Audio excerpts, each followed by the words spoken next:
Tonight, the U.S. is weighing whether to join Israel's military campaign against Iran. President Trump now saying he'll decide within 2 weeks whether to launch American strikes. Congressman Brad Sherman represents Sherman Oaks, much of the San Fernando Valley, in Congress. He's a senior member of the House Foreign Affairs Committee. He joins us live right now from Washington. Congressman, thanks so much for being with us. Good to be with you. So there's been some thought that President Trump was going to launch airstrikes this week, and a lot of folks in the administration thought that it was happening. What do you make of this delay? Is that good news for people who don't want to see a war in the Middle East? I think it's good news. I think a strategy of coercive negotiation will get more accomplished in terms of getting rid of Iran's nuclear threat than even the most powerful bombs. What we're going to need over the next decade and many decades is on-the-ground verified inspections to make sure that we get rid of the stockpile, which is the most dangerous thing that Iran has, and that we either prohibit all enrichment or we carefully account for a very token amount of enrichment. I think Iran would be wise to cut that deal because right now they have no air defense. And so their oil refineries, oil export facilities, electrical generation facilities continue to exist at the sufferance of the Israeli Air Force. So I think a combination of what Israel is doing and negotiation is most likely to get us what we need, which is not just the destruction of this or that facility, but an end to all of Iran's attempts to develop a nuclear bomb. Yeah, we've seen a real split in the MAGA base.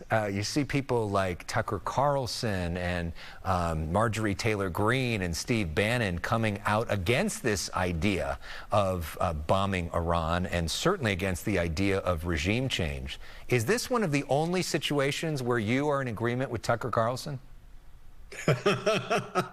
Well, I don't think I'm in agreement with Tucker Carlson on this. I think he's at the extreme of America doing nothing. I think America's role in defending Israel, America's role in pushing the negotiation, and America's role in threatening to use the super bunker buster 30,000-pound bomb are all a critical part of an effort to force Iran to do something that they had no intention of doing a couple weeks ago, and that is ending their enrichment or going back to a program of enrichment that is so small, so token, so carefully monitored that they're nowhere near a nuclear bomb. And the critical thing is that they have a stockpile that's sufficient to create 9 or 10 nuclear weapons. We need to get that stockpile out.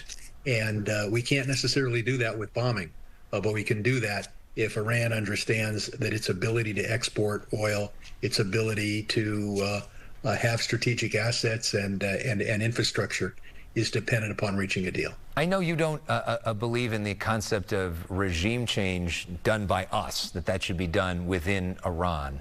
But if Iran doesn't come to a deal, do you support the idea of a limited military strike to try to bust basically Fordo, this place where Iran is enriching uranium? Do you think that's a good idea?